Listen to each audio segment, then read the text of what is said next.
meeting to order. Please rise for the Pledge of Allegiance. I pledge allegiance to the flag of the United States of America and to the republic for which it stands, one nation, under God, indivisible, with liberty and justice for all. All right. Barb, do a roll call, please. Mayor Steve Feldman. Here. Councilmember Jerry Dubay. Present. Joe Muehlbauer. Here. Robert Power. Here. Rick Skordahl. Here. All right, do I have a motion to accept tonight's agenda? I'll make that motion. Mr. Burrow makes a motion. Do I have a second? Mr. Mayor, I'll second. Mr. Skordahl makes a second. All in favor say aye. Aye. Aye. Motion passes. On the consent agenda, I'm going to pull out two items, one for approval, one for discussion, A and D. Barring them, do I have a motion to accept the rest of the consent agenda tonight? I'll make that motion. Mr. Burrow makes that motion. Do I have a second? Second. Mr. Burrow makes a second. All in favor say aye. Aye. Motion passes. Excuse me, Mayor and Council, the recorder is not working. You don't want us to repeat this, do you? I don't think I can do that. Joe, get your phone out, hit record. All right, next month I'm gonna enter a motion to build a city hall. I will second that. Assuming we win the lottery. There we go.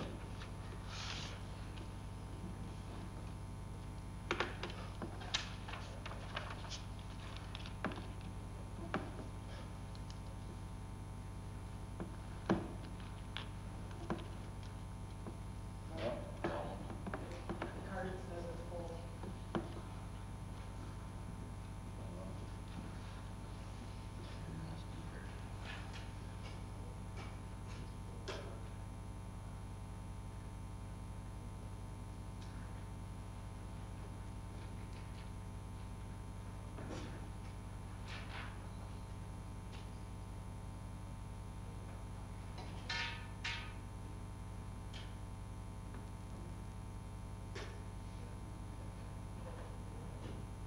If that's not working, are we still capturing the video with audio? Video is going. So where do the center? So is that good enough to capture minutes from later? If that doesn't work? I don't know how the sound is going on. I can record it. Okay, why don't you do that? Okay, so we'll continue. Okay, I need a motion to pass the amended minutes, approval of amended minutes, so do I have a motion to accept that? Mr. Mayor, I move that we approve the amended minutes that were handed out this evening. All right, Mr. Skordahl makes a motion, do I have a second? Second. Mr. Lennar makes a second, any discussion? All in favor say aye. Aye. Motion passes. All right, moving on to item D that we held out, Mr. Bauer? Yes, Mr. Mayor, I have a little bit of discussion with the chief of the fire department. Just my history, I recognize a few of these names as being potential relatives of current firefighters. Yes, sir. And I have a little bit of a problem with that, and I'm just going to kind of give an example so everyone can kind of see where I'm coming from. So, say for an example that you and your wife are on the fire department and I'm on the fire department, okay? And we go into a dangerous situation, right? Your wife and I become incapacitated. Who do you save? I guess I'm not understanding the question. Okay. The answer would be both of them. Well, if you could only save one, which one would you save in an emergency situation? I think it's a big enough question that I don't know that I have enough to answer, right? I think the emotional indication that we would want to infer is that we would put a family member as our priority. The reality of what we do in the fire service, and you can certainly attest to this as well, is we're all family. Whatever our personal, professional, outside interests are, that's why we call ourselves brothers and sisters, right? We all look out for one another.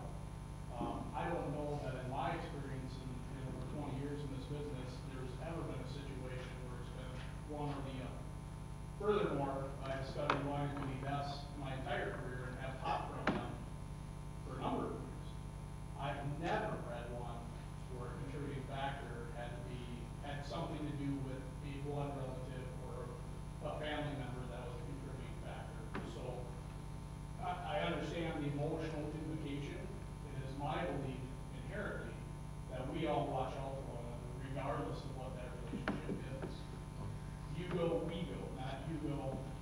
I understand that, and coming from emergency services, my answer to that is, I do a quick assessment, and I save the one that has the best potential to survive. Sure. That's a true answer. Sure. And that's the answer I'm looking for. Sure. And I don't believe that hiring spouses or loved ones of people within emergency services is the right thing to do. That's the only discussion I need. Are these all local people? Yes, the two family members in question are Lucas Phelps, his father is a current firefighter. Lucas also served in the military, he's a pre-trained firefighter, received all of his training within the military. And Christina Kaiser is the second one, her husband is a firefighter, she's also a veteran of the Navy. She does need some training, but as being a veteran in the Navy, they all receive firefighter training in the Navy anyway. Both of them scored very highly through the interview process. Both of them got great reviews through the entire application process. So, you know, I've been in this business going on 22 years. I've worked in this line of business with my father, my brothers, my grandfather, uncles. This city has had a history of employing relatives, whether it's husband and wives or brothers or whatever the case may be, and not just in the fire department, other departments as well. Right. None of their relatives are in a supervisory position, so we can take that aspect out of it. So from what I've seen in my experience, I have zero concern. I certainly appreciate Councilmember Bauer carrying his concerns, but I'm comfortable moving through this process. But that's certainly up to the council and the mayor's board. I was just curious for response time, basically, that they're all. Yeah, yeah, they all live in the city. Like I said, I think Lucas still lives with his father, but he's fine with that, and certainly Christine and her husband. Looking forward in the future, assuming, you know, we retain everybody, we have a nepotism policy in place in case somebody becomes a supervisor, so they're supervising their spouse, that's correct? Correct. Rich, do you have anything to say about it? No, I mean, what Jerry just mentioned about the nepotism policy, we already have that on the books. As far as I know, there's not a policy that would prevent us from making this hiring. If we were to prevent this hiring, it'd be nice, or say we can't hire you or you, it'd be nice to have a leg to stand on us for a reason why. And I don't think we do. I mean, Mr. Bauer brings up a valid point. Sometimes somebody might be faced with a decision, but I think I would rely on the training and professionalism of our staff to do what they're trained to do, no matter who it is. Yes, and I'm sure that maybe you can attest, St. Francis has had a poor history within this kind of development, at least on the fire department side. And I So- can't speak to all the history that's here, and I do appreciate you bringing up these types of discussions allow us to make good decisions moving forward. So, my other concern is, I really don't believe that these applicants are through the pre-employment phase to be coming to city council for approval. And Would I that's be why- correct in saying that? Yes, so the motion before you is contingent on them completing all of the processes. Everybody on your list today, with the exception of Mr. Hill, has completed everything except the medical screening. So we are a little bit accountable to a timeline right now based on the start of the Anoka County Fire Academy, and we don't have another council meeting that would allow us enough time to logistically process everything, to wait for everything to get completed. So this is a contingent offer. If somebody goes through the rest of this process and we discover that there is a reason that they cannot continue through the employment process, we're done, right? So there is still another hoop to jump through, if you will. And nobody will continue through this process who doesn't meet all of the requirements for the position. Anything else? That's it. Okay, I just want to add that I understand Mr. Bauer's concerns, but we do have new leadership here, and that was the whole point of what we did here, going through the interview process and everything that we took to get that in place. I feel confident that under Dave's and Joe's stewardship on the fire department, that a problem did arise like that, it would be squelched. And as Mr. Skordal said, there's policy already in place to protect it. So we have a safety gap in there, safety protection. So on that, if there's no further discussion, can I entertain a motion to approve contingent offers of employment for part-time firefighters? Mr. Mayor, I'll make that motion. Mr. Debate makes that motion. Do I have a second? Mr. Mayor, I'll second. Mr. Skordal makes a second. Barring any further discussion, all in favor say aye. Aye. Aye. And, passes. Opposed? Okay. Nay? All right, I thought you were, all right. We have 4-1 on the passing of it. All right, thank you, Dave. Okay, I thought you were recording. Okay, so moving on. Meeting open to the public. Barb, do we have anybody? No one signed up before the meeting. Okay. If not, you want to come up now, or you want to wait till the second one? All right, fine. Please. This is in regards to something you just spoke about. And so, Chief, I guess I want to just comment a little bit more on the family Name and relations. address. Oh, I'm sorry, what? Name and address. I'm sorry, my name is Sarah Hunt. I live on 23246 Cary Street, northwest of St. Francis. And so what I'm about to say is a little shocking, but I think it's something that needs to be said, and I really do hope that with you being chief now that this doesn't reoccur. But about between 8 and 6 years ago on the fire department, with multiple married couples being on the fire department, there were at least 3 affairs that took place within the fire department. I would certainly hate for that to happen again, and that to be a huge blemish on the fire department. Not only that, you actually do have firefighters that are concerned about hiring a couple of these people. So I don't know if you haven't talked to them, or if you're just ignoring their concerns, but I just wanted to bring that up to the council as well. Thank you. Thank you. All right, thank you. Anyone else, Barb, at this time? No. Okay, moving on to, this is new business. Ordinance 237, second series, amended regulations on solar energy systems, a second reading. Kate?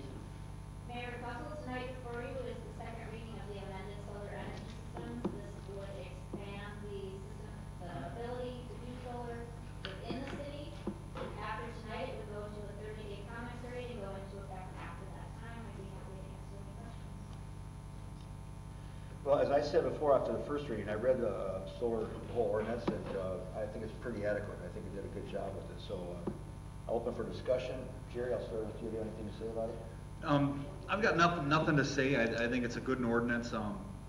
You know, I know that we passed solar panel ordinance in the past, but it was one that was going to be mounted on a ground, a frame that was built kind of mounted on the ground. And I remember that they said that as the industry changes, we're going to have to change our ordinance and whatnot. So it appears that this is a reflection of that. I think it's a good ordinance. All right. Joe? I got nothing. We talked about it already in the first reading. Nothing to change that? I would agree with Joe. I don't really see any concerns past the first reading. Okay. Looks good. Thanks. Rich? Nope, the only concern I have is you guys are missing a little piece of green paper that told me here's where this particular item is in the packet, so I just scrolled about this direction and that direction to try to find the first page. But no, I have no issues with the ordinance. But I like those little green pages. It helps you go right to the next topic. You missed one right there. All right, Brian, any further discussion? Do I have it's a motion to accept ordinance 237, second series, amended regulations on solar energy systems, second reading. Do I have a motion? Make that motion. Mr. Weaver makes the motion. Do I have a second? I'll second that. Mr. Barrett makes a second. This is a ordinance, so it's a roll call. Barb? Feldman, Aye. Bauer, Aye. Scordo, Aye. Mulebauer, Aye. Debate. Aye. Thank you. All right, second item is emergency management plan. Joe or Todd going to take this one? Mayor and council, in your package, you'll see the proposed emergency management plan for St. Francis. The purpose of this plan is to establish an organizational structure and procedures for response to major emergencies and incidents. Basically assigns roles and responsibilities for staff when the plan is implemented during an emergency or a significant event. Basically a roadmap for emergency personnel, city staff, etc. during critical incident or emergency. Help clarifying roles again during that event, but also aid in the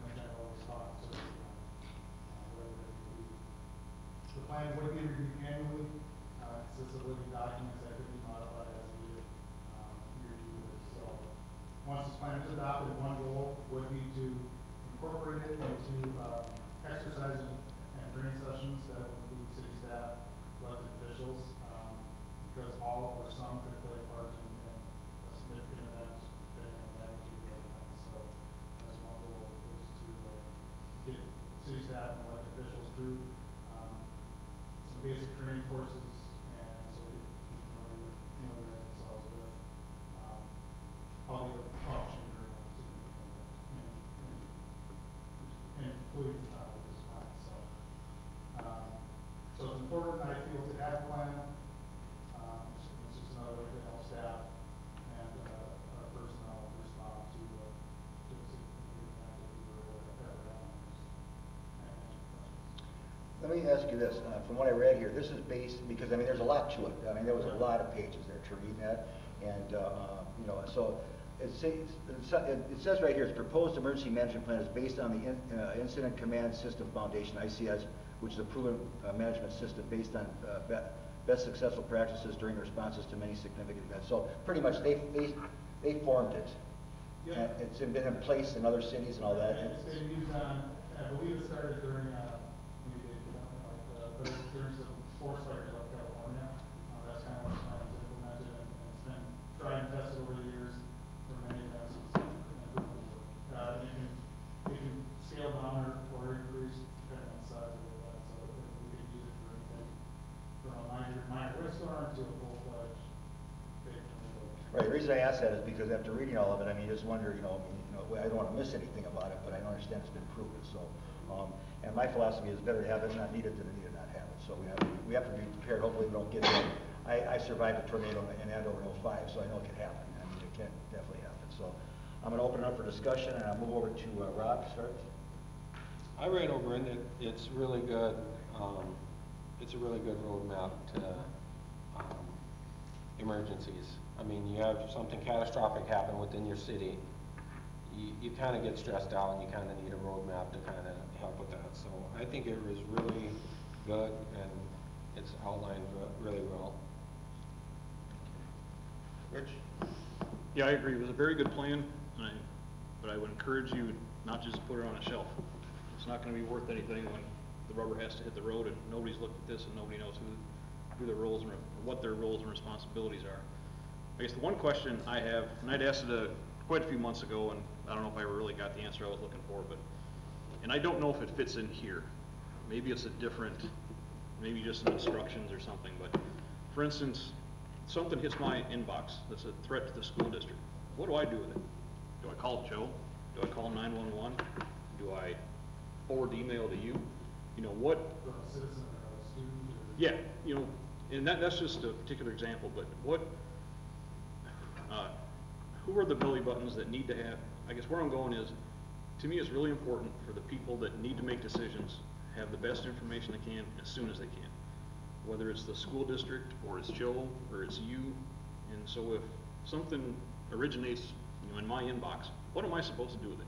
And I don't think that fits in here. Probably not here, and I think that... I don't know if it's a communication plan or what it might be, but, how do we make sure that, if something is going on at County Market, and the school district might need to go on lockdown, do we know for sure that there is a belly button that gets a hold of the school district? To me, it's kind of a communication kind of a plan, and it's kind of bigger than... Rule of thumb that I can say go by is, basically what we call our businesses and schools anyway. If our officer isn't in the building, or whatever the case is, and if they get something that there's an imminent threat, meaning it could happen anytime, the students or staff, or business owners, or patrons, or whatever it may be, that needs to go through 911. 911 is the easiest thing to remember. If it's delayed, it's some great information that isn't relevant. Descriptive, and it's second or third hand, and it doesn't appear to be imminent, I would say get a hold of the supervisor or have an officer give you a call and figure out the plan. So one thing I would recommend, and we have a council member handbook that we get when we first start this job. And granted, I haven't looked at it since the first month or so, so it's not really guiding my life here. But I guess we are folks of leadership. And someday there might, somebody wants to, cause trouble. I mean, we are a conduit to, the city or whomever, so, and I honestly don't know what I would do if if there was something in my inbox that said, hey, I'm mad at, at what you guys decided, I'm gonna, threaten X, Y, Z. What do I do with it? If it's 10 o'clock at night, do I call Joe? Do I just call 911? Yeah. We're out there, and they can use it, budget, if that, that's it. When in doubt, that's what we tell everybody to do, it's, guessing what to do with something, or who to tell. We're just gonna tell them out there. Sounds fair enough, but no, I like the plan, very good plan. Good point. I'm glad you brought it up, Rich. Joe? For me, I'm familiar with incident command. I work for a local utility. I think it's a good format to have. It keeps everybody in order, and you know who to go to. I like it. I like that it's going to be reviewed annually. I know when I worked for the utility, we would do annual training on it to refresh it. So keeping that up, I think, is good. And in response to kind of Rich's deal, when I became aware of it before we got the email, and the first thing I did was I called dispatch, and I asked him to have the officer call me, when he has time, obviously, he's trying to deal with the situation. I spoke to him,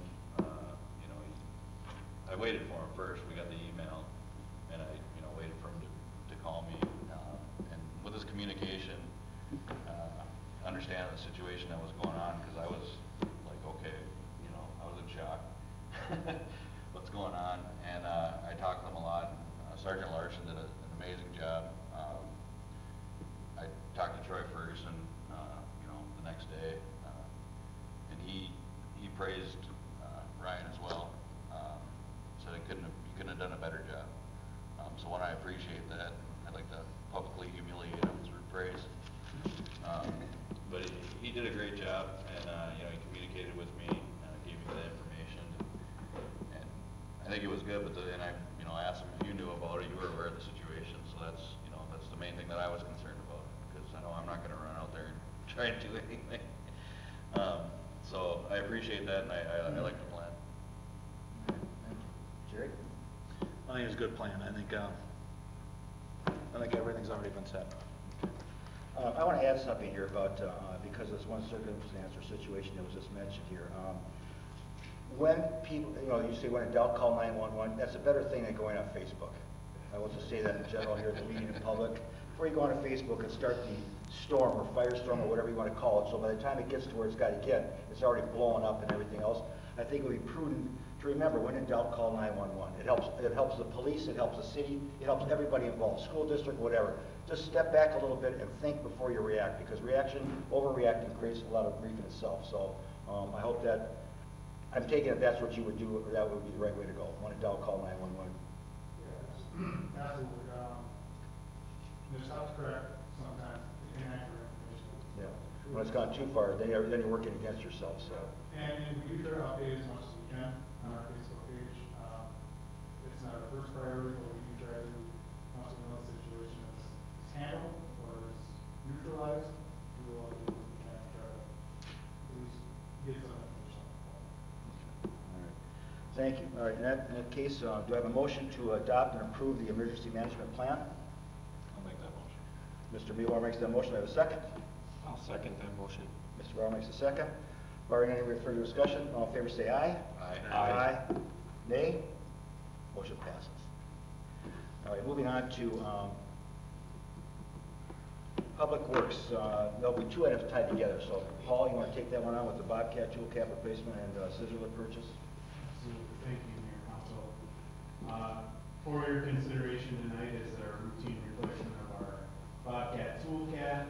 This is identified in our Planet software in our capital equipment plan. We were quite pleased with the trade-in value that Crawford Equipment was willing to give for this item. So I guess I would answer any questions that you may have in regard to the tool cat replacement. Well, I wanted to say to you that, I mean, you've already read it in your package, but the trade-in under 1,500 hours gives us more value for the machine on a trade-in. So that's one plus here. In fact, it was really a surprise to me. But like in a car situation where you're over 100,000 miles, your traded value is gonna go less. Over 1,500 hours with a machine is gonna do the same thing. So I wanna commend, Paul and whoever, who started, I've asked you this before, who started this idea about trading value? When it comes to the small machines, we had that number, that 1,500 hours, as kind of a number to watch on all of our small equipment.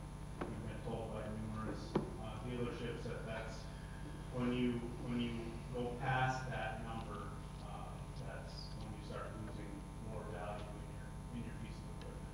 And it drastically loses value. For sure.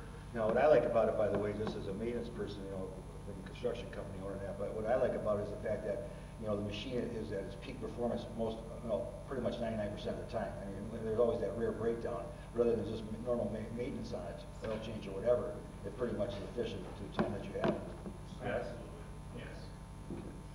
Um, And that's kind of the purpose of replacing all of our equipment, and having our capital equipment plan, is that we want to minimize the downtime.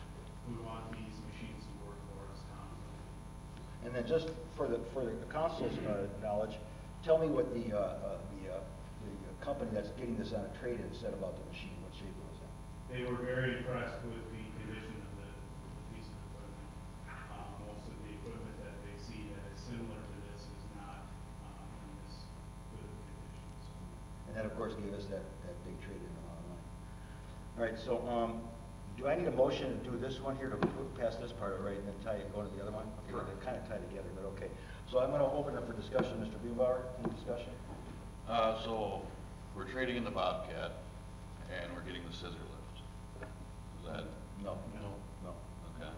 We're replacing our Bobcat tool cat with a very similar Bobcat tool cat. The only thing that's different is that we're getting a V-plow with this new tool cat. Okay. The old tool cat will go with no attachments. The new tool cat will come with a V-plow that has a triple blade on it, so we can protect the aluminum mass. If we do hit something hard, there's a crack in the concrete, or a lip of some sort, the trip edge on the plow will lessen that impact and cause less damage. Okay. Jerry? No, I think this trade-in program is a great program. Anytime we get something, and I've said in the past that we get such a good deal on the state bid stuff that it almost makes sense to buy this stuff every year, because you can trade it off and get darn near what you paid for it. And you can count on it while you have it. Well, and that's what I'm saying, we could almost make money doing that, to be honest with you. In this particular case, we are. Well, so to me, it's a no-brainer. I'm a firm believer of these trade-ins, and I know we do the buyback programs and all that stuff. I think it's a good deal. Rich? No, I don't think I have anything to add. I think it's a very good deal. I commend our staff for keeping our equipment in such good condition that we can do this, because it's, you don't want to, these are major investments of taxpayer dollars. I'm glad to see we take care of them, so I would go forward with this. I just want to say I commend you and your employees for taking good care of our equipment, looking at the numbers and stuff, and it just proves that there are employees here in St. Francis that take pride in, conserving our tax dollars.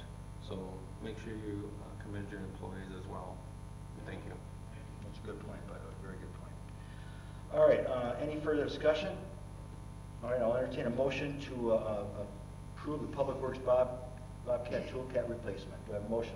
I'll make that motion. Mr. Brown makes that motion. Do I have a second? I'll second that. Mr. Dave makes a second. Again, barring any further discussion, all in favor say aye. Aye. Nay? None. Motion passes. Thank you.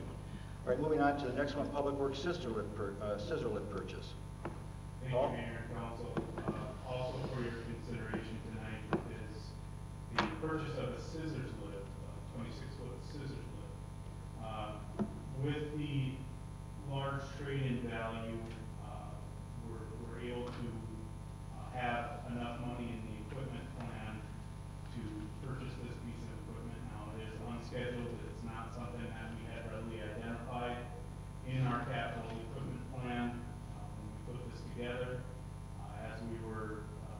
up the wastewater treatment plant and identifying some of the maintenance items that we had to do at the wastewater treatment plant, we found that there was a need and a safety concern for a scissor lift. Right now, we do have staff that are getting up on ladders, 12 feet in the air, 14 feet in the air, trying to lift a 50-pound metal shroud off of a filter and bring that back down with them so that they can go up and remove the filter and replace the filter. This would allow us to eliminate the ladders and provide a little bit safer working environment for our staff so that they can more efficiently do the work.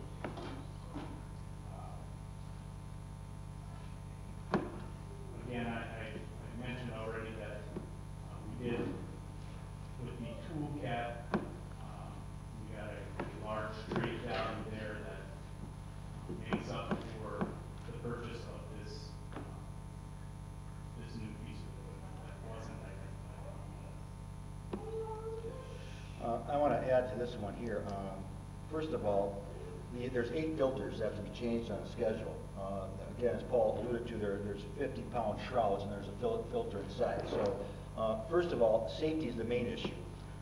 We don't need someone falling off an 8-frame ladder 14 feet up in the air with a 50-pound shroud on a continuous basis. This was, the main purpose, of course, would be these filter nets, but this thing goes up 30 feet in the air, and we have a public works facility with ceiling heights of 26 to 30 feet. And same in our fire department buildings too. So this will get a lot of use. This 46-wide platform is stable, so that they can take the shroud off, lay it down there, change the filter out, and pull it back on, without having to going up and down and have a ladder. My main concern, of course, again, is safety, which I always think about being in the construction trade. Second of all, workman's comp, and third, most important, is OSHA. One fine from OSHA can make this purchase of this lift like nothing, like a penny. So we don't want to get to that point there. We want to be preventive and preemptive on stuff like this. So I think it's a good thing. And just also to clarify here, because of the great traded value we're getting, not only are we getting the tool cap, we're getting the lift, and we still have some money left over. So I have to commend that whole thing, the way this has all been done. It's just that traded program just astounds me as far as having a machine that you can count on and using it on a regular basis, and then giving the value back like this. It really is a no-brainer, in my opinion. So no effect to the budget. I think it's a win-win all the way around. So on that, I will start with Rob in discussion. I'd like to say again, your descriptions here correspond on how you explained it here. Really moves me with, going ahead with this purchase. Is this going to be in the mix to be traded in at a? That is certainly something we can explore. This is a new piece of equipment for us in our department. Not something that we're real familiar with, but as we learn more about the piece of equipment and what its traded value would be in the time to replace those, we will certainly explore that and get that on the correct schedule. Okay. Yeah, it sounds like to me the best way to go. Whenever you can, do it. Yeah. State program and pricing. And because I got to go first, I want to ride it in Pioneer days. Well, you're one of the slowest moving. The parade will be way over by the time you get to the stand. So, I appreciate it. All right, Rich? I had 2 questions, and I can't remember what the last one was. The first one, if we can use this in other, like over at the fire station, do we have a way to get there? Do you have a trailer you can get this thing Yes, onto? we do have a trailer that will be able to haul this piece of equipment. It is our intention to use it at the fire station for like all replacement or any work that needs to be done on the heating system that is attached to the ceiling in there. So it will get used at the wastewater treatment plant garage, the public works garage, police garage. Certainly light bulb replacement is something that we're finding consumes some time. So. Okay, no, I think it's a good purchase. I would just caution you to make sure, how should I say it? It's not a replacement for being safe. Just because now you're in a 4x8 platform with guardrails, that doesn't negate the need to be not tied down, but the right word for prudent for safety. you know, so make sure your people get trained right. Don't just climb into things and start pushing buttons. 30 feet in the air is still 30 feet in the air, whether you're on a ladder or this thing. Mayor and council, the purchase of this also includes training for our staff. The contractor or the company that will provide this piece of equipment will come home and train our staff, and that includes wearing a harness and lanyard, so you are strapped in at all times to prevent those fires. It's a good point, though. Sometimes you get lackadaisical, which is left, I think, safety, and we're on a solid foundation. All right, anyone for Rich? Jerry? Yeah, I've got, how often is the PMs done on the filter mats? Is that a quarterly PM? The filters are scheduled on PM or monthly. Monthly? And is it one a month, or is it all of them are done monthly? You do 8 filters every month? Depends upon our rotation of the rollers. If they're rotating on a 4-hour rotation, rotating through all 8 every 4 hours, obviously we're going to replace or clean those filters monthly. Okay. Because they're all getting all the time. And so if we rotate one blower to the next, which currently isn't what we're doing, we would obviously not have to go to the blower that didn't run that long. Okay. Because there's a couple of things that, I mean, I'm not saying I'm for this purchase or against this purchase, but I've been on scissor lists and they're safer than a ladder. I mean, there's no doubt, but I mean, it doesn't mean that they're by no means safe. And, you know, there's a reason why the OSHA says that the manufacturer has to train you when you buy something. I mean, they're required to train you. They just don't give you the piece of equipment and leave you, so. But it does open us up to some other liability as well, as far as if we have a piece of equipment like this. I mean, there's the daily inspections on it, or any time we use it, needs to be inspected, and then maintenance on it, because I mean, they're operated on batteries. And I just want to caution everybody about budget creep. I mean, we might get this as a good deal, but I mean, it's something we got to pay yearly to maintain it as well. And it's not going to be something that we get and we just forget about it. It's going to be an extra add-on to our budget next year that now we got to maintain this piece of equipment that we have. And for $17,000, you know, I don't know if we could rent one. We did check on that. Did we? I don't know. It wasn't. I didn't see anything here. I will say that I did a lot of due diligence with Paul and Parrish about this, so we checked all avenues, and we checked the size of it between a 32 and a 46. I checked with my electrician friend I've known for a long, long time. The 42 and a 36? Well, 46 platform on it. Oh, okay. So for stability, because my concern was the 32 was a little more wobbly if you got up there, and that way you'd have to have the shroud at an angle. So this way you have the shroud that sits down on it, and they can do what they want, so it's more stability. So we looked at all facets of it. For the amount of use it's going to get to leasing, upon the advice of my electric friend who's had one for quite a long time, he said the 46 was the way to go, and he said if you need to buy one, that's the best way to go. Now, right now, they've been using the electrician's one that's been there, it's a 32, I believe, right, Paul? And of course, it's using somebody else's equipment, of course, liability on that issue. So, but like any piece of equipment we have, they all have to be maintained, all trained on everything like that. So, I go back to what Rob said in the beginning about how to commend the Public Works Department on their thinking about how to maintain our machines. If you look at our facility, you just go over and tour our facility, you see how well it is versus the old days when it was out of connexes and stuff like that. So we've come a long way in our thinking, but this type of stuff here, to me, pays for itself in the long run. First of all, again, for safety, this all came about with these filters, but then I started looking at the fact that the Public Works facility and the fire department, these light bulbs are way up there. Getting up on an A-frame ladder or a straight extension ladder, I wouldn't want to do it. So to me, I think it's something where I've always said about spending money, the key to spending money, I know you're in tight and stuff like this and all that, there's going to be a time to do that down the road as we grow, but for right now, spending the money wisely is the key, and this is one of these wise things that, so. Well, and that's kind of what I'm asking. I know at the city of Minneapolis, and we've got pretty tall ceilings as well, and, you know, we have a quarterly PM that, you know, we actually rent a boom truck to come out and lift up, and we just, the light burns out the day after, you know, that truck leaves. I mean, it sits there for a quarter until the next time it comes over. So I just wonder if it's something that we could rent a truck quarterly to do some of this maintenance. And I don't know how much it would be, you guys said you check on, but nothing was listed in here as far as pricing on, so I don't know how much it costs to rent it. But I do know that if we purchase something, there is a cost to owning it. And typically when, any business or municipality, when they look at trying to buy a piece of equipment, they want like a 3-year return on investment. They want it to pay for itself in 3 years, and maybe this does. I don't know, but I mean, there's nothing saying, I don't know what it's costing us now to, how much more efficient this will be, and. Well, we haven't started changing the filters yet because the plant's still new, but. Okay, well, I'm just saying, so. If we spend it now,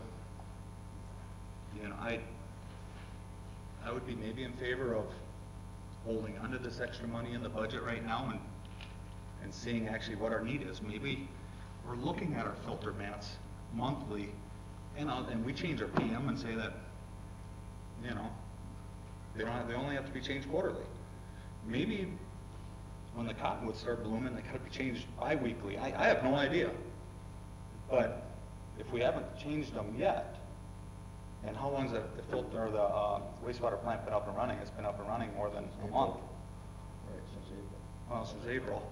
Right, but you went in the winter, you use spring, summer, and you went back. Well, that's what I'm saying. I mean, so we wouldn't be using it at all in the wintertime. Well, we would be, because we use other facilities.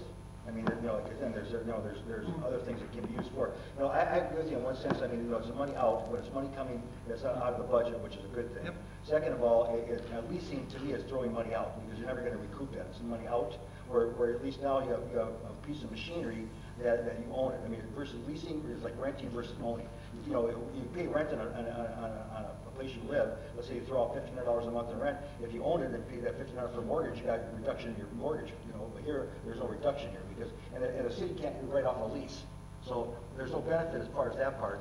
And again, because it was taken care of through this trade-in program, there's no effect to the budget. So to me, it's as important as a plow. It's as important as anything else that this public works. And to be honest with you, I'm surprised that Paul didn't have one earlier as a request to pass councils because of the height of the buildings. So, the fact that the filter, I started seeing the effect of these 8 filters and said to myself, this is a problem here. And again, one OSHA fine will make this look like pennies on the dollar. Trust me. In the construction field right now with OSHA right now, I've heard fines up to $37,000 to $57,000. That is, and I don't want to be in that situation, or the city would be in a situation rather, where we have to pay that type of fine. I'm trying to justify that because that would be ridiculous. No, I understand that. I guess what I'm saying though is, just because you have this doesn't mean you're not going to get an OSHA fine. You can get an OSHA fine for being up on a platform and not being tied off. You can get an OSHA fine for not doing your daily PM, your check on that. Battery's got to be checked. And you can get an OSHA fine for not having the owner's manual in the pocket when you're up in the air. So just because we have this doesn't mean it's going to negate any OSHA fines. It just means that, Less likely. well, no, it just means that there's something else OSHA gets to look at. Because if the equipment's not there, it's not going to look there. They can't look at that. That's true. So I mean, and if OSHA wants to find something, they're going to find something. I mean, I think that's. But I just because we're saving money, I don't know if we have to hurry up and spend money. And I would feel better actually finding out how often we actually do the filters. Find out the need, if it's a seasonal. Get a cost comparison, how much it's going to cost to rent it, to rent a month. I mean, it might be cheaper, it might be cheaper to own this. And, owning it, I come from the same train of thought that owning it's better than leasing it. But if we're owning it and trading it in, and that's the same thing as leasing, in all honesty. If we're trading in our Bobcat every year for a new one, that's leasing it for a year and getting another one. I mean, that's what it is. Understand something, if you lease it, if you're leasing it or like renting it from a rental place, okay? What shape here we have control of the quality of the machine, because our guys are taking care of it, as Rick Yolanda said. Oh, there's no question. And so they're going to be on top of it. And knowing Paul and the time I've known him, the way he takes care of our machinery in our public works facility, this machine will last a long time. So, you know, where you get it from a rental shop, you have to deal with somebody else who might have done something to it, and then your risk factor's there too. So, I mean, you know, I look at that, like I say again, the key to me is spending the money wisely, and I think this is a long-term investment, especially if we get it on a trade-in program down the road or whatever, I'm not sure, but Parrish and Paul did check out with multiple companies pricing-wise, and the quality of the product, we have a really good warranty with this, Paul, correct? We got a warranty extension with this too, by the way, just to let you know. So we're covered really good as far as the machine. So, You know, and I'm not denying that, I'm just saying that, you know, rather than spending $17,000 for something that I'm not convinced we need, I mean, maybe we just take that $17,000, keep it in the budget, and if we don't spend it, we don't ask for $17,000 next year. Or maybe we put $17,000 more towards our seal coating. Otherwise, because I know what's going to happen, we're going to be here in December, and we're going to be going, guys, we're over budget. And I mean, that's just all there is to it. I mean, it's every year we do it, so. You know. The $17,000 is affecting our budget, that's saying we've got some other headaches, by the way. That's my thought. I understand what you're I know, but I mean, 1% levy increase is $26,000, so we're talking about three-quarters. If this was a budget item, or shifting from column A to column B, I'd be exactly thinking the same way you are. But at this particular point, the way the trading worked out to our benefit, which was not planned for, but did work out, it just shows that money is being spent wisely, and you're getting the best of the best, and you're in control of it. Is having your own machine in your own hands and being in control of the maintenance and wear and tear on it, that's a good thing, not a bad thing. When you're leasing or renting, you're taking something that somebody else has been taking care of. You don't know what shape it's in, but by you having new and starting out like that, where you know you take care of it, you're in control. Having control of your destiny is the best way to go. It's like renting, again, leasing, owning where your business is at versus renting where your business is at. You're the landlord, you are the landlord. In this particular case, we own the machine, we control the machine, and the machine will be there for our purposes. So, I understand exactly what you're saying, and I'm glad you brought it up. Good, thanks. Joe? Well, I'd like, Nothing personal, I'm sorry. I'm sorry, Joe. oh, you're fine. The connection I was trying to make earlier was that we're saving on the trade-in to purchase this, and I think it's a good thing. It's not out of the budget.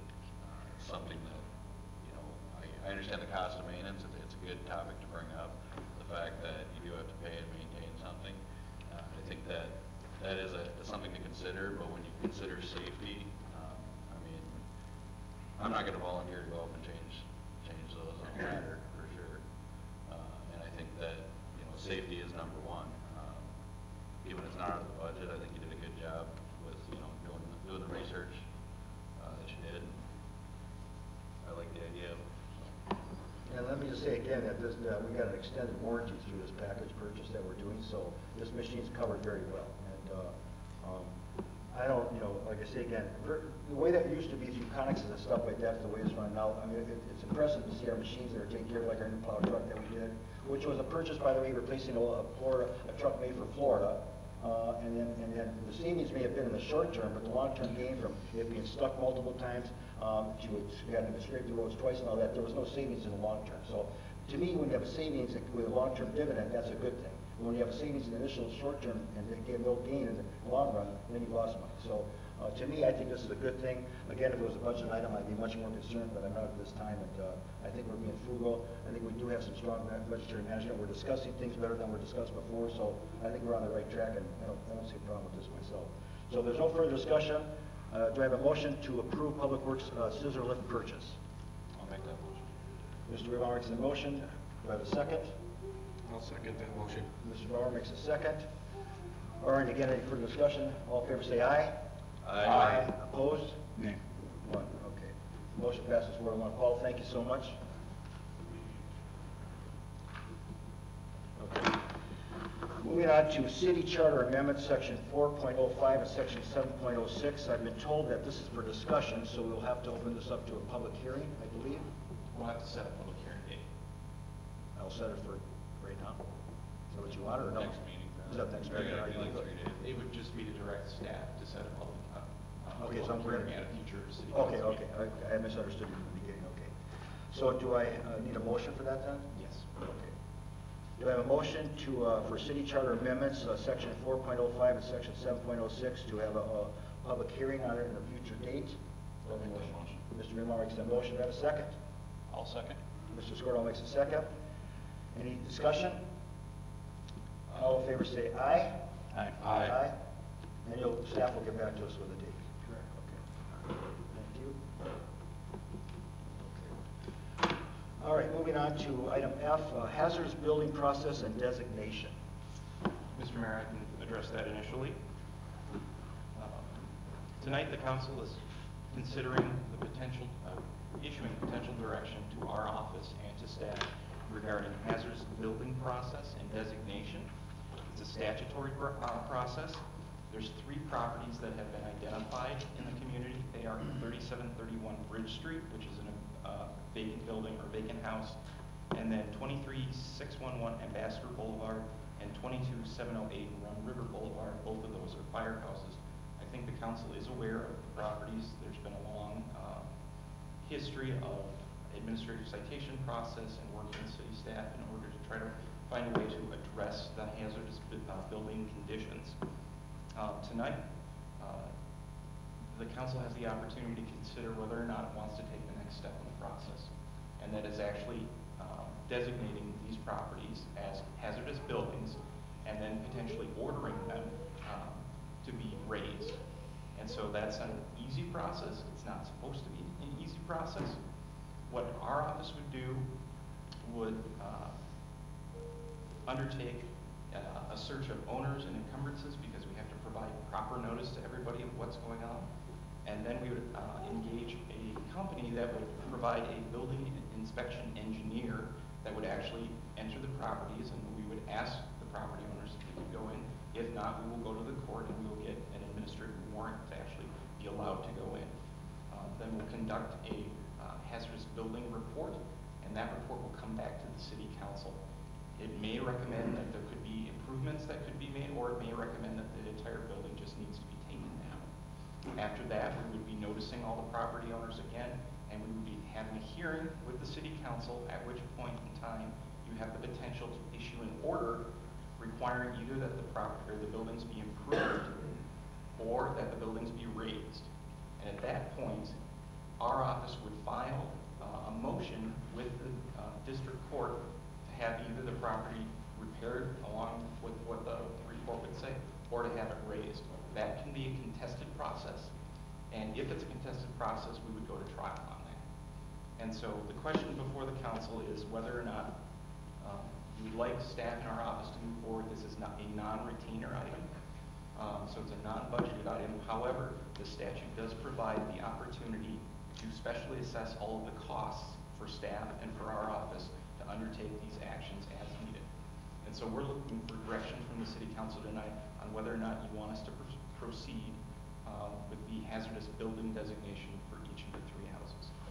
Right, as you mentioned here, the statute says we can assess the properties to recoup our Correct. money. That's correct. Now, let me ask you, with this, if it came all the way through the system, would that be under a nuisance ordinance that we would be taking these items down, or can a nuisance bypass that, or how does it work? We're going straight to Minnesota State Statute 463 on hazardous buildings. And so that's the process that we're utilizing. And that's the process that the city code says the council has the ability to use. All right, because I mean, I know one of the buildings particularly is in disarray, how it's standing through storms and all that. This one is beyond, I just boggled my mind when I see it now that the foliage of the trees is all down, and you can see it much better. It's amazing to me that anybody have the ability to repair.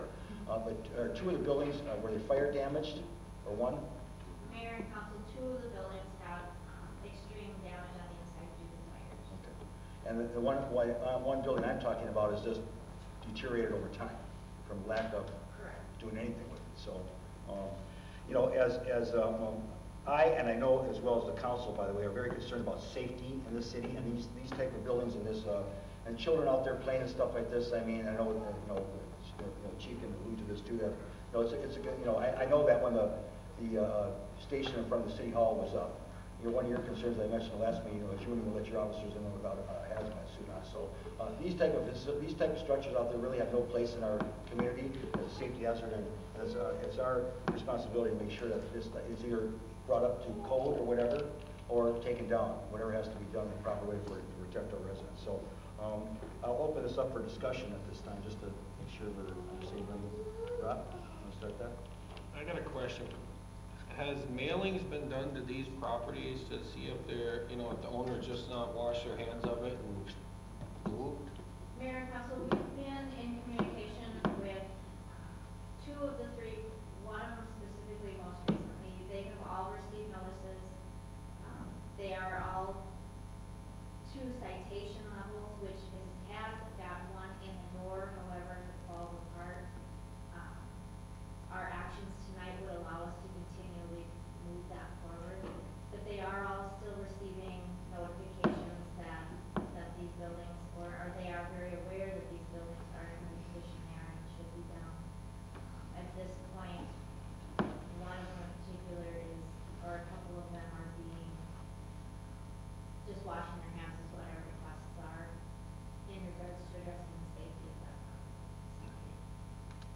Just kind of based on that information, I would implore us to assess any cost that we, because they could be just sitting on the property waiting for us to tear it down and then sell the land, you know, because then they don't have any cleanup responsibilities, so, that's all I really have on the properties. All right, Rich? No, I think we have no choice but to move forward. Like you said, safety is not something to mess around with, and there's no telling what could happen on these properties with children or folks that are just looking for some place to break some other laws or whatever. Let's move along in this process. Very good, thank you. Joe? No, I'm just curious, so with the assessment, it's assessed and that's it, legal fees and everything? The council would be assessing it afterwards. We would get a list of the costs that were incurred for each one of the buildings on the hazardous building designation process, and the council will specially assess that onto the property. And of course, if the property sold, those assessments have to be taken. Can they contest that then? That's what I'm curious about, contesting the assessment. They can come and contest that with you, but it would be the council's decision to take a look at the list of bills and then to make a decision on whether or not to specially assess that back. That's all. Jerry? I'm assuming the citations, that's through our administrative process? Mayor, council, correct. Okay, now, at which point do they start getting fined for not abating because in our administrative process, you get some notifications, and then you would get a fine saying that you have to take care of this issue, and if you don't, then it goes back and you get fined again. Or am I thinking about a different process? But I'm thinking about like a nuisance property with the fee schedule. Mayor and council, correct. So these properties have received administrative notice. They're given a time frame from the first notice. If they don't, it's typically 20 days. If they don't comply, then the first fine goes out. They're given an opportunity to appeal at each section. They're given an opportunity to request an extension at each section. One of the three properties has, I think, roughly $3,200 in fines last year. Some of them still choose not to address the property. You know, if the fines go on the property as a tax, they just pay it off the next year. They still don't take these hazardous buildings down. So they are being fined. Okay. Fines are being discussed with them, and one of them, you know, they start to go through that process, but whether they choose to respond other than pay it off is another subject. Okay, and that was my question, because earlier this year, we had a gentleman from Roselawn Stables that came and was talking about fines and whether or not they were justified. And I just want to make sure that, you know, which point in the process they were, that they were getting fined. It sounds like that, you know, some of them already been assessed on their, no, I think this is an issue that we got to get taken care of. Obviously, it can't go on forever, and if you keep putting it on the property taxes, there's, you know. Well, the sad thing is that it puts our back to the wall, that you have to put some teeth behind it. I've always said we don't need any more laws or ordinances that need to enforce what we have. A sign is only as good as the enforcement behind it, as I said many more times at once. But this particular situation, especially this one building I've been talking about, you know, I'm surprised anybody would even want it on their property anyways, to even try to sell the property. So it would behoove them to work with us. You know, I mean, it's so much easier when you work with us as far as, we're not trying to gain anything out of this other than safety.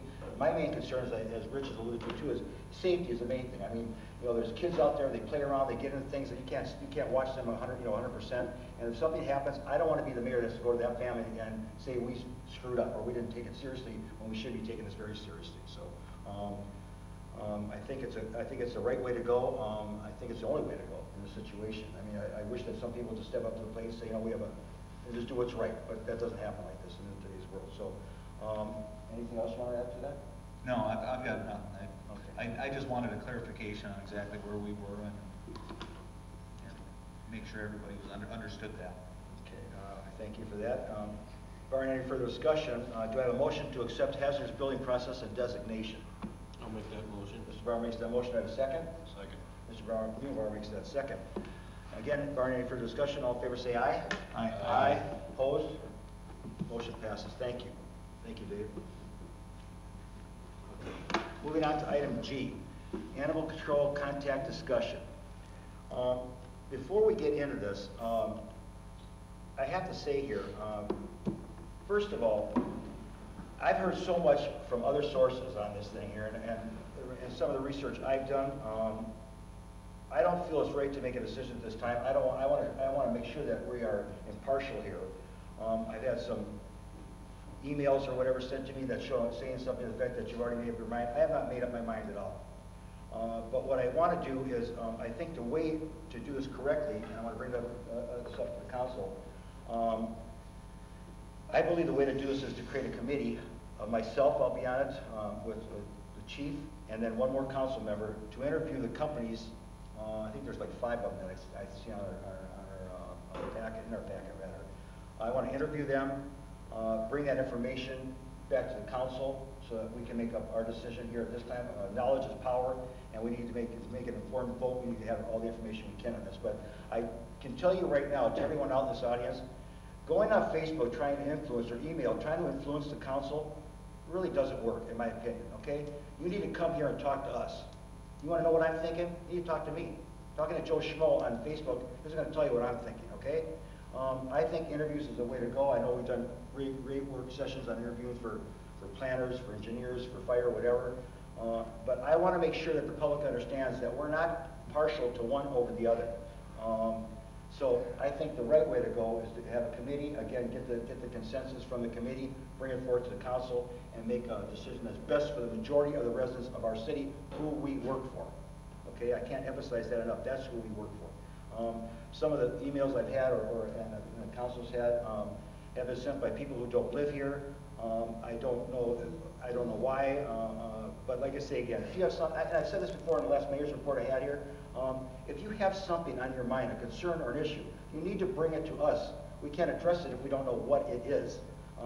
I don't tour Facebook pages, okay? And I get enough email already as it is. So I try to read everything, but at the same time, when I get bombarded, it's kind of hard to do. And I've always said before, give me a reasonable request, I can move a mountain for you. Unreasonable, I won't do anything for you. So on that, I would entertain a motion, or is that the way it would go, to set up a committee. Again, I will be part of it, Chief will be part of it, I discussed that with him already, and one more member of the council that would come forth with me. We'll have do the interviews, get our information together, put our ducks in a row, and then we'll bring it back to council for an impartial decision based on what's best for the majority of the residents of the city. So on that, I'd like to... I would make that motion. Okay, do I have a second? I'll make that second. Now, I just need to have, do I need to have the council member come forward now that would be part of it, or do I have to wait? You can set it up and then just appoint whoever you want. Okay, okay. All right, well then I have a first and a second. Any discussion on this at all, or? Mr. Mayor, I have something. Okay, well, let's start with you, Rob. Go ahead, Rob. I've watched a lot of this unfold on social media, and it really concerns me about small businesses. I want to say that there's been no concerns in St. Francis about our coverage for animal control. There's been no decision about this, and most of this is unsubstantiated. I'm not willing to take part in what appears to be an unsubstantiated witch hunt on our local small businesses. I move that we take no action on this and table it until we get an outcome. My thing is, if there's something that has been done wrong by state statute, by city ordinances, then we could take action. But right now we have a quality animal control person. We have other cities within our region that have re-employed this small business. And I don't see why we need to set up a committee to try and employ someone else when we have a great small business doing services for our city. That's all I have. Rich? Boy, Rob took a lot of my thunder. I guess I'm not opposed to the committee approach. One thing like I mentioned, I was supposed to be on travel this week, but I canceled my trip. I wanted to be here for this discussion. You know, I don't travel the Facebook pages either. I mean, I have my own Facebook page, and I get tired of looking at pictures of people's snowflakes on their first day of school, and you know. But I mean, it is what it is. But you know, and I find it really hard in this day and age to deal with the he said, she said, and that's kind of what we're in the middle of. You know, if there's some accusations that in other locales that the business wasn't done correctly, there's got to be a vehicle for those locales to hear the other side of the story. And we're not part of any of that discussion. The only discussions I see is what I read in the union, or when I did some research today, comments on websites where you put reviews of businesses. I don't know if any of that is just people making stuff up. You don't know. I kind of agree with Rob that is there something broken that really needs to be fixed? I don't know. A citizen did bring a concern forward. I think we have our duty to look into it. I don't have any problem with that, but I think it needs to be fair. I think emotion needs to be taken out of it. And if we're going to change gears, we need to have a reason why. So I guess I'm not opposed to, the committee approach, interviewing people. I mean, I would expand it. I would go look at facilities. I would, and when we do our interviews, we always have these canned questions, because we want to make sure we ask everybody the same questions, and that's fine. But, I think being a dog catcher is kind of an important job, because, dogs are pretty important people in people's families, and it can be an emotional time for people. But so I guess having said all that, I'm not opposed to the route you've proposed. I kind of don't know if I know there's enough that something's broken and has to be fixed, but I'm willing to go along with the process and looks into it further. Well, let me just add that I can agree with part of that. At the same time, something's been brought to our attention by a resident, and because we serve the residents, we need to at least look into it. By doing that and airing it out, we'll feel confident, and so will the residents hopefully feel confident that we made the right decision. Due diligence and research is not a bad thing. Asking questions is not a bad thing. But we need to feel confident because something is brought. Now, I grant you the he said, she said. The emails I've gotten, and I'm talking long emails, that trying to sway me to make a decision one way or the other, because there's so much information, I don't know who to believe or what to believe. Well, the only way to do it is to become impartial and sit with a committee to discuss it in an open air type of situation where we can come down and say, well, that factor's right, this one's wrong, blah, blah, blah. And at the end of the day, we can say, well, we've done our search, this is the facts that we know of, and now we can make our proper decision. So that's why the reason I called for the committee. Joe, moving on to you. For me, I believe that with the resident bringing it up, we need to look into it. I think Rich volunteered for your committee to go look at the facilities. If you want me to, I'd be on your committee. But that's your decision. I think that, I think it's a good idea. I mean, we have to look into everything, and as a majority change over the council, we can look into everything. Full disclosure on the current situation, there's a petition out there with our current animal control person, and I signed the petition. know, I felt that way about that particular situation. That doesn't mean when somebody, if I feel somebody did something unethical or wrong, it doesn't change. I mean, people make mistakes. So that doesn't factor into who does our service. My duty is to the residents to get the best person, you know, available, cost-wise, everything. So it doesn't sway me either way. With the emails, I just wish they'd stop. I think it's ridiculous. People, I mean, we got people claiming that people from our city are going to their city. How can they do that yet? They're in their city complaining about our city. So they're doing the same thing they're complaining about. It's ridiculous. A lot of unsubstantiated claims, a lot of bashing each other. Well, not even each other. It's kind of one way at this point, which I don't understand. I don't understand what these people, they're third-party interlopers. They have no stake in the matter. Yet they're trying to bash the competition of who we currently have, which I don't understand what stake they have in it or what their concern is. Again, our duty is to the residents. We need the best person available. I'm all for the committee. I think it's the best way to go. It's impartial, it's fair. And I think that, you know, my opinion is that's the best approach. Otherwise, we can all sit down and interview everybody and do all that all over again like we did with the planners and everybody else. But the goal here is to find the best person to serve our residents and make it affordable.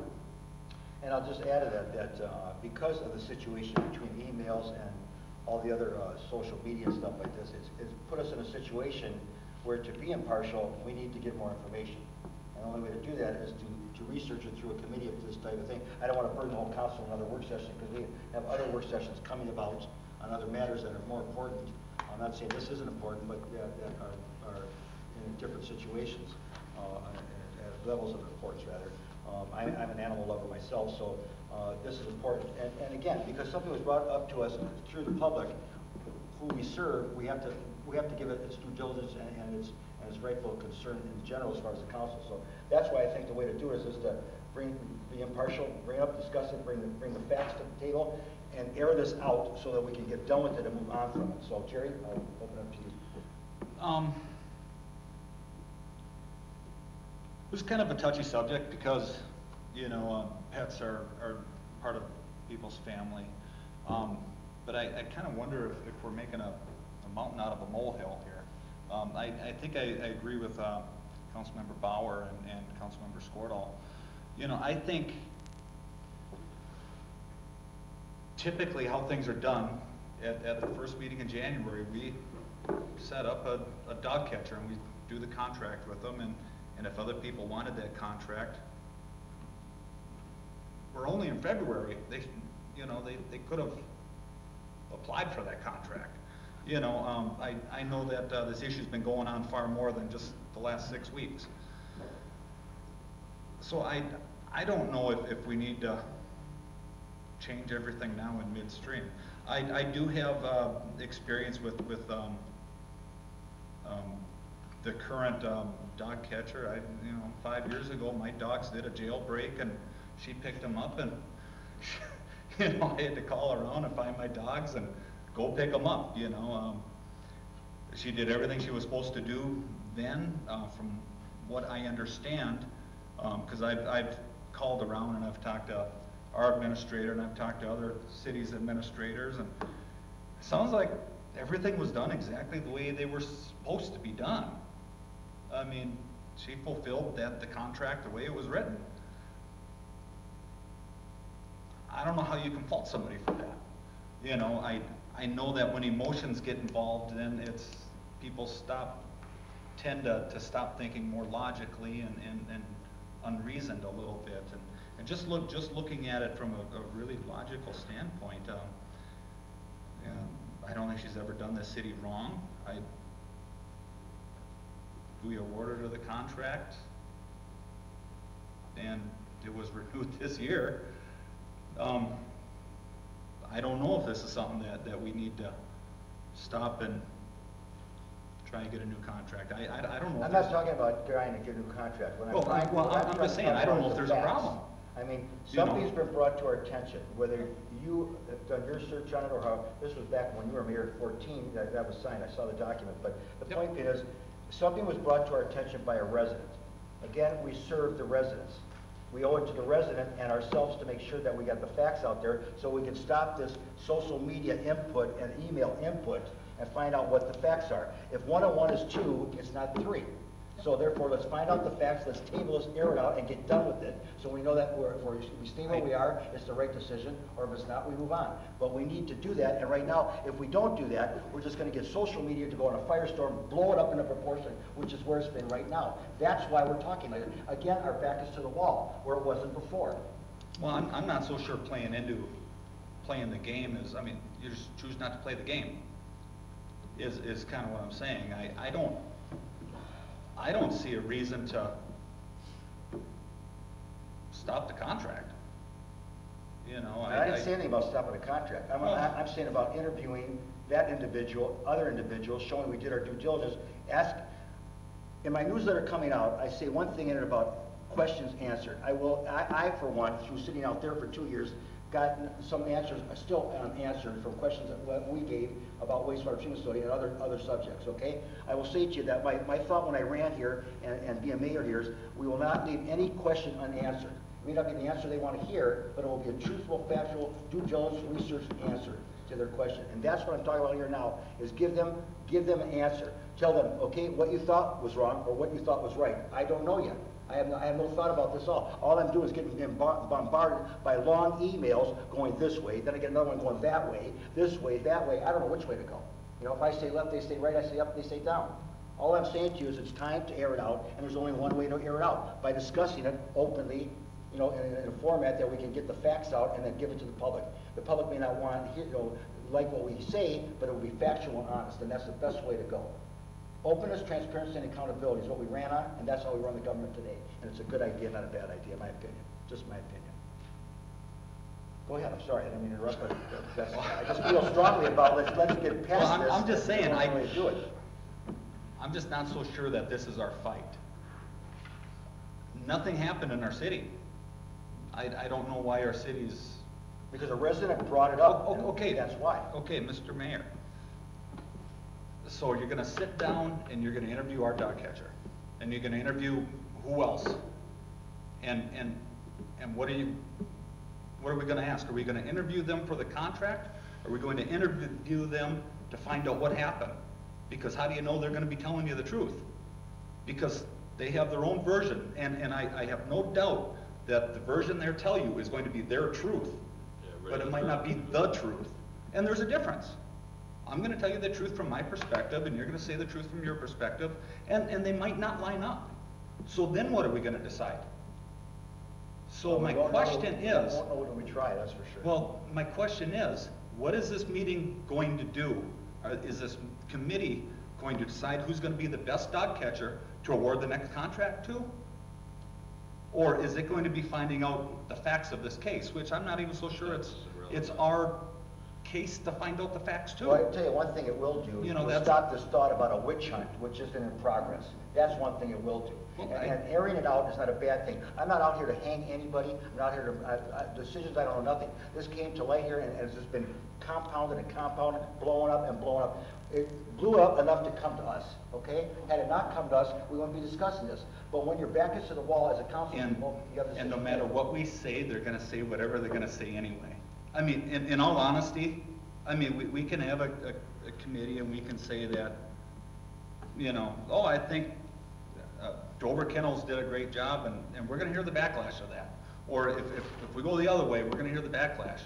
I mean, no matter what, we're gonna get the backlash. Well, I didn't run it for mayor to be popular. I ran a mayor for government on objective, open, transparent. I'm not saying, okay? I'm not saying it's popular. If I'm gonna be a yes person for the public, then I shouldn't be mayor. I mean, I'm gonna do the due diligence I said I would do and be open and transparent to the public, and this is one way to, it came up to us, Jerry. It went, the crap went uphill, not down. I don't think you understand what I'm saying. Maybe? Can I offer a suggestion? Please. I kind of maybe view this as maybe a two-step process.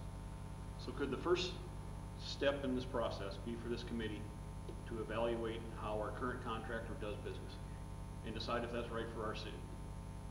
and can bring, and then after that, bring back a recommendation to the council of whether or not do nothing, or go to the next step and do the interview of anybody who wants the business in the city. That does sound logical. Because if you just cast the net right now, you know, you're kinda, is there really a problem you need to go fix? Somebody brought up a concern of, you know, how business might be done in other cities, let's go look into that, let's go, you know, figure out how this contractor is meeting our needs, and if they are, great, if they're not, we'll bring a report back to the council and recommend, then we, you know, do an evaluation of other potential suppliers. And that is my basic thought here, is to stop this, like you said earlier, he said, she said, because I don't know what to believe from one email to another. One's gonna side one way, the other one's gonna side the opposite way. So we need to be objective, get all the facts out on the table, air it out, and then come back to a council. That's why I don't want to burden the council with a full work session for all of us, but get the facts. I mean, the chief will be involved with it, he's gonna be objective, we'll be objective, and like I say, that's not a bad way to start the conversation through a committee, but we have to let the public know. Again, this went uphill, not downhill. This didn't trickle down from the council to the public, it came from the public to the council. And again, that's who we serve. As I stated before, there's still answers I don't have, questions I have with no answers years later. I don't want to have that happen again. I've always said it, and I've said it earlier today, I may not be able to give you the answer the public wants to hear, but I will give you the most truthful, honest answer I can. But my decisions are based on what's best for the majority of the residents that we serve. That's how I feel. All right, and I'm sure that the council feels just about the same way. So all I'm saying to you is we need to air it out, get the facts on the table, so we can squelch this. Firestorms on Facebook and that need to be stopped. And the 2 cent, why people can't just come personally and talk to us, right up to us, instead of getting on these Facebook pages and put your 2 cents in here, 2 cents, 2 cents, and 2 cents, and blow this thing out of proportion, which is where we're at today. So how to stop it? My thought is the best way to stop it is a committee and start the process of fact finding. I don't see anything wrong with that. And if anybody's listening, just stop the emails, slandering people and whatnot, it's nonsense, please. Yeah. Mr. Mayor, I got one more thing. I'm not opposed to a 2-part committee being set up, but there's litigation. We're not going to find out the answers for some time. Litigation for what? What are you talking about? I did my due diligence. There's not an answer that this council is going to get anytime soon. We do not know what's substantiated and what's unsubstantiated. This isn't about that situation. I think let's just go research how the person does business, how they meet our Yeah, needs. there you go. Yeah, this isn't about that, that's not our Let's deal. forget about what happens. in That's these not stuff how, family. that's not how I'm seeing it on my emails. I think that's what brought it to light, Yeah. but I don't think that that's what we're talking about. We're not talking about that individual situation. That individual situation is its own thing. It has nothing to do with the city. What has to do with the city is who we do business with and whether or not it's right for the residents. That individual situation, that's not up to us to find answers. That's out there, is my opinion. I mean, that's how I see it. It's not about that, it's about what's best for the people and who we have to do our business. I'll put it like this, for me right now, I would not base my decision on that one incident. I'll tell you that. I just want to get the facts, air it out, and make the right decision for the majority of the residents that we deal with. We owe it to them, and again, this moved upwards. It didn't come from the council down. We just didn't come up with an idea that we're going to do this. It came to a point by reading these emails and hearing all this stuff on it with the Facebook and all that, I said to myself, when's it going to stop? Because if we don't stop it, it just keeps going on and on and on and on. So someone's got to be growing up and say enough is enough. And I'm serious. I mean, Facebook, looking at pictures and stuff like that is great. I did the campaign, I saw firestorms and stuff put on the Facebook of things I said that I didn't say. It's ridiculous. So let's try to air this out and be factual. Let's do the job we were elected to do and go from there. And then we'll see how the chips fall, or the dust falls, or whatever you want to say. Barring that, any further discussion on this? I would like to have a... Go ahead, Mr. Mayor. please. Just for clarification in parliamentary procedure, Councilmember Bauer, did you make a motion? He moved to do something, yes. Because if you did move, then I we need to- moved to table it until it was... So that's a motion amending a motion, so we need to call for a second. Now I'm calling for a second to amend this other one. No, so gotta the move- you motion gotta- on the table now is to table. The motion has been made by Councilmember Bauer. We need to see if there's a second, and then if there is a second, proceed to vote on that. Yeah, but we had a first and a second on the original, just to set up the committee, and this is the discussion before the vote, right? But there was a motion to amend that motion. Right. Okay? My discussion was first, and I said I moved to table it. No, I thought, okay, so, So that would be my motion to table it. And that is a motion amending a motion. all right, so now I have to have a second? You have to see if there's a second. If there's no second, then what happens? The motion would die, and then we would revert back to the original motion. All right. In that case, do I have a second?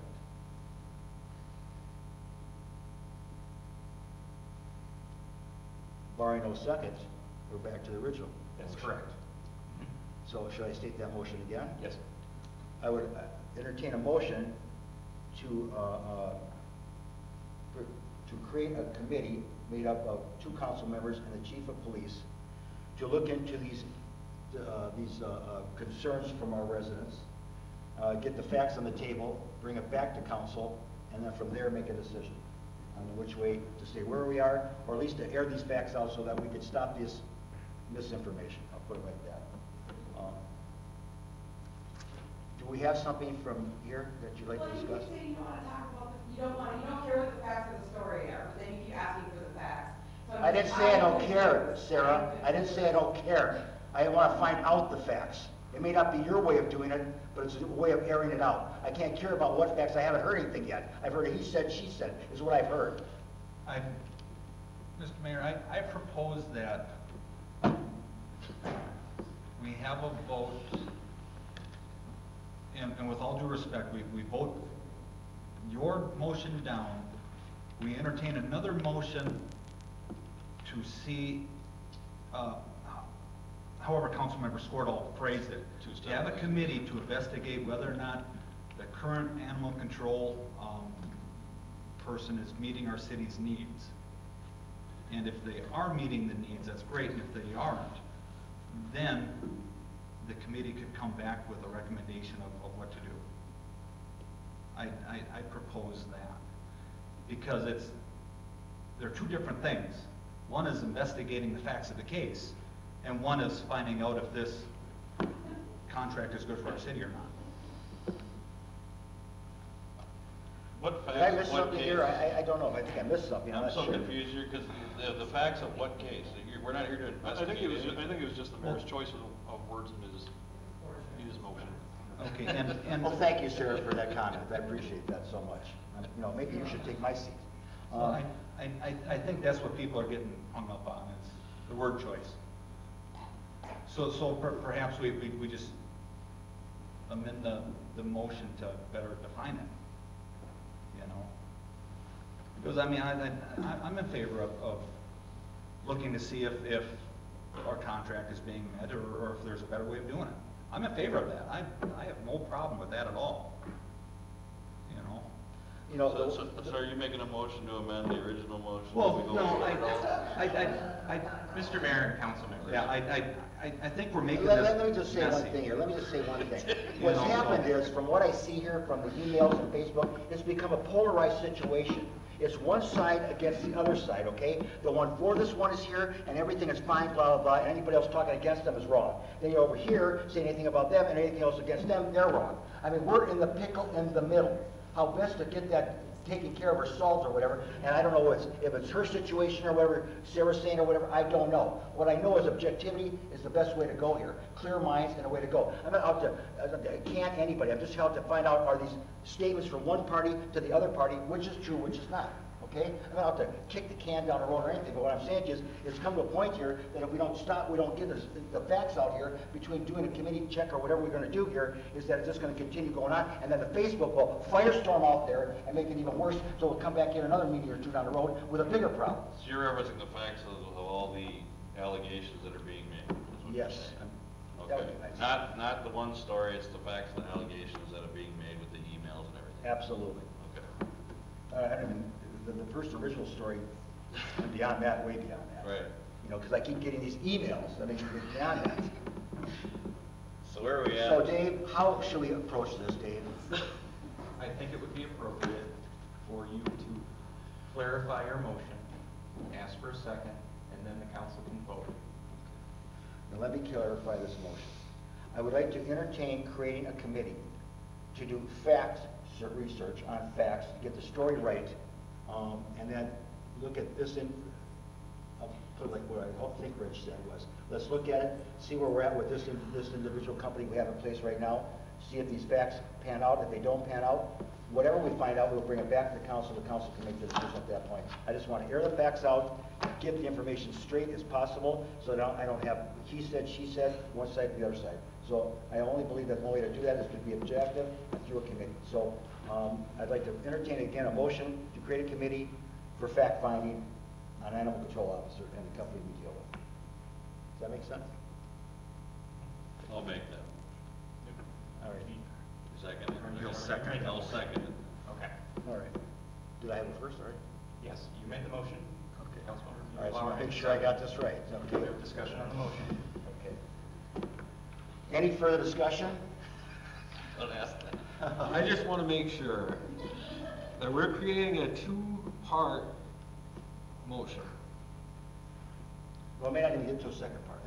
That's not the motion that Two-step was process. stated. Two-step process. That's what I'm saying. I would like those words in there. All right, it's a two-step process. We may not get to the second part, but we'll start with the first part. Okay? Any further discussion? That's not the motion that was stated. All right, so, The motion that was stated was I thought it to have a committee to do a fact-finding mission. That's what I heard. What was the second part of that? And then just bring back to the council. Bring it back to the council. And for the Okay, council to make a okay, decision. okay, just report And the back to council may say, we Okay. go any further. Okay, It's up okay. to the council, not up to the committee. Fine, Mr. Mayor. All right, any further discussion? Barring any, all in favor say aye. Aye. Opposed? Nay. Motion passes 4-1. Thank you. Okay. Now, Dave, as far as the second member or third member to this committee, should I ask for volunteers or should I appoint? Okay? After volunteers. Can I ask for a volunteer to be another member of this committee with the chief and myself? I'd volunteer, Mr. Mayor. Seems I have no one else volunteering. I agree with Mr. Tomate.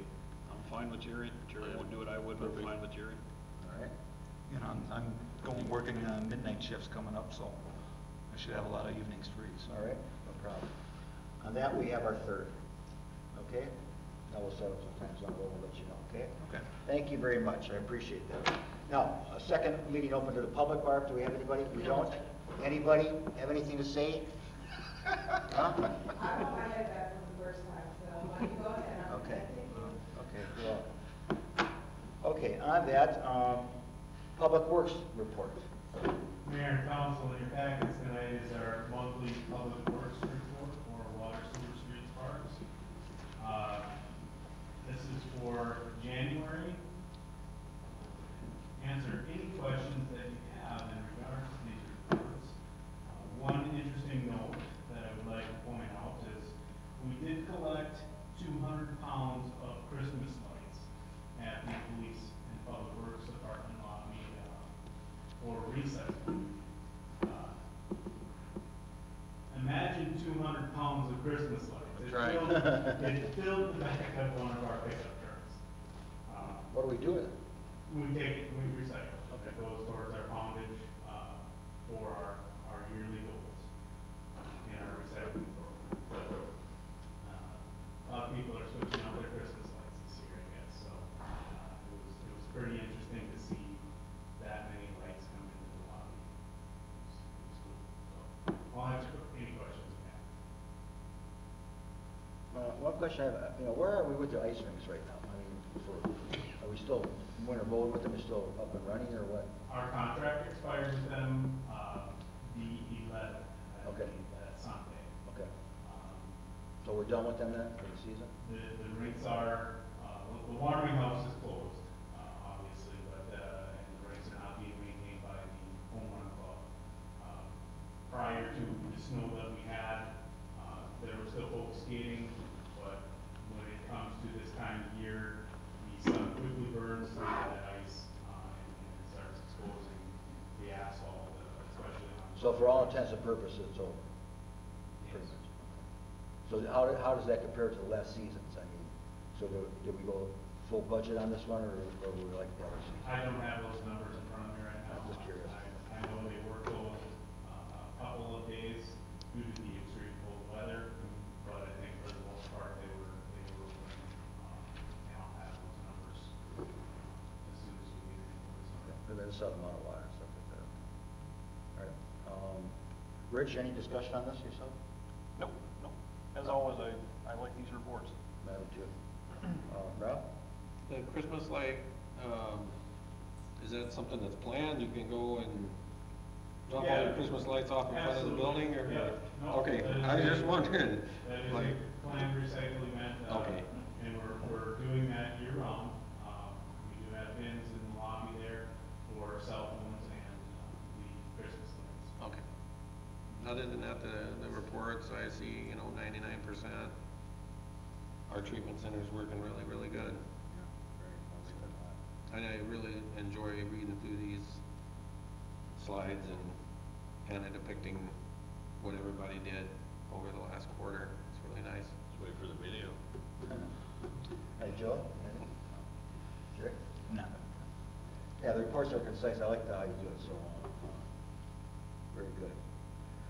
All right, thank you, Paul. All right, moving on to council member reports. Rich, I'll start with you. Okay, I think about the only thing I had is I wanted to commend whomever on the staff updates the electronic lion sign by the park. Probably saved me from coming up to council meeting last night, because I don't get President's Day off at work, so it didn't even occur to me that council meeting was going to be on Tuesday night. My wife and I were driving past it on Saturday night going to dinner, so whoever keeps that up, thank you. Saved me a trip up here to yank on locked doors. That's all I had. Rob?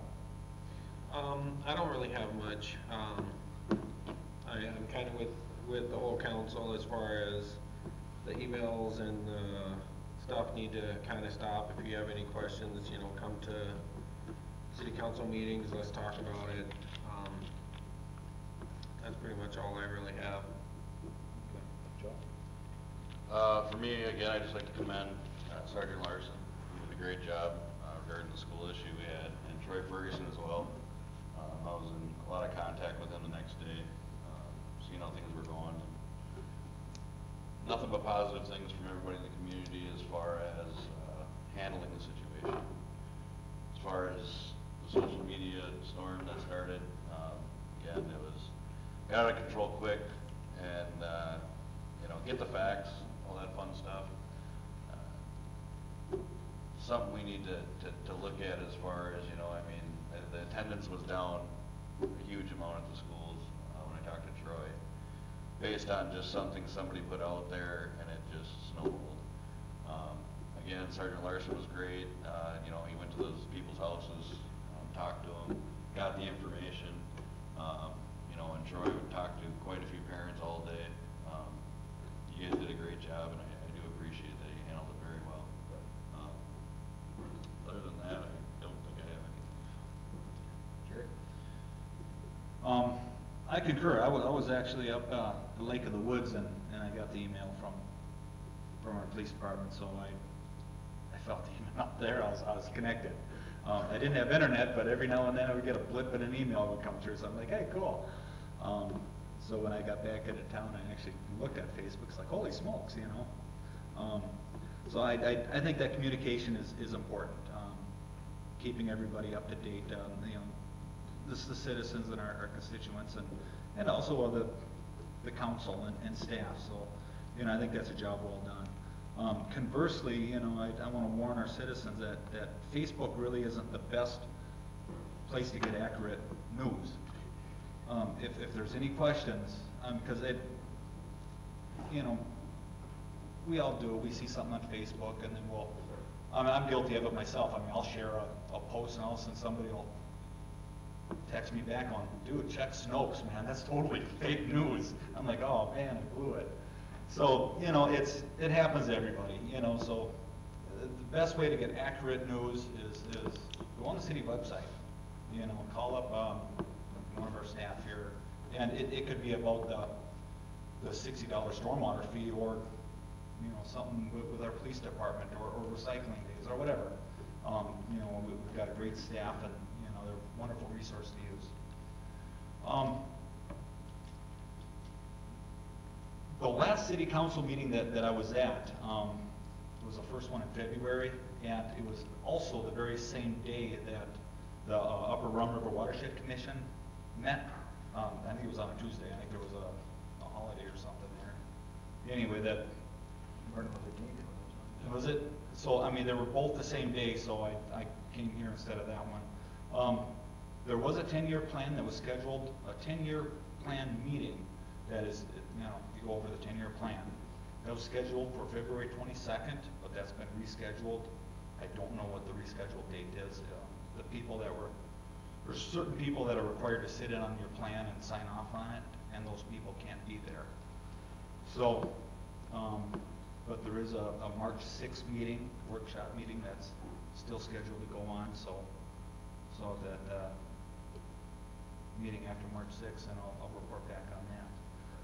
And I do have a question. I know we passed an ordinance tonight with the second series. Were we supposed to make a motion for a summary publication? Yeah. Because typically we do a motion after a second for an ordinance. Good catch. We might have to bring back the summary. We don't have the summary. Okay. The summary wasn't prepared, so Okay. we'll have to bring that back to authorize the summary publication. Okay, and that was just, I was expecting that to be right after, and it wasn't, so, you know, and I know there's the 30-day or 60-day comment period, so maybe it. That was on the solar ordinance? Yeah, the solar. Be the ordinance and you get a public. Yeah, typically there's a summary publication, so we don't have to print the whole ordinance, we'll just print a summary of the ordinance and hit the highlights. Save some money. Other than that, that's everything I have. Okay. For me, by the way, you know, we're all itching for springtime. So, you know, you got a 30-degree day, then you got a 40-degree day, and then it gets cold again. So all I'm asking people is, you know, as the weather warms up, the days are getting longer, which is a good sign coming. But watch out for pedestrians walking the streets. You know, I mean, it's going to happen more and more as time goes on here, and it is getting warmer out. Hopefully, not as soon as I'd like to see it. But anyways, it's coming. So just be, you know, watch out for pedestrians, people crossing crosswalks and streets and stuff like that. It's a good thing. As I mentioned before, there's going to be a study on 235th and Rum River coming up by County and MnDOT, there, and then also on Pedersen and 47. They're going to be doing one in the springtime. That's coming up. So we have some things in the works on that. Hopefully, we'll get MnDOT to open their mind up about pedestrian crosswalk and see if we can do something with that light. Is my goal, anyways. I know it's the council's goal too. I wouldn't mind seeing a couple more stoplights on 47, but one step at a time, especially with MnDOT. So, also, I just want to reiterate, as I've said before, along with the council, if you have a concern or issue, the best thing you can do is call staff or come to a council meeting. We do have, I think, if anybody on the video and that can watch us, I mean, we're pretty loose here on how we let the public talk. I mean, it's your council, and I want to hear your input. Something was brought to my attention that we don't allow people to talk. I don't see that as a problem here, because we do. Whether you sign it or not, you can discuss something with us.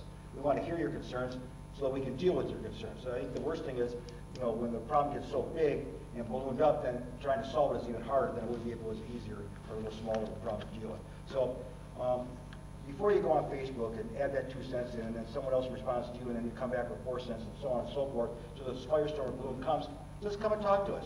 Please, just come and talk to us and give us a chance to respond to you. It may not be the end result you want to hear, but you will know that we gave it your full attention and that we gave you the best answer we could come up with. We can be wrong too, and if we are, we'll correct it.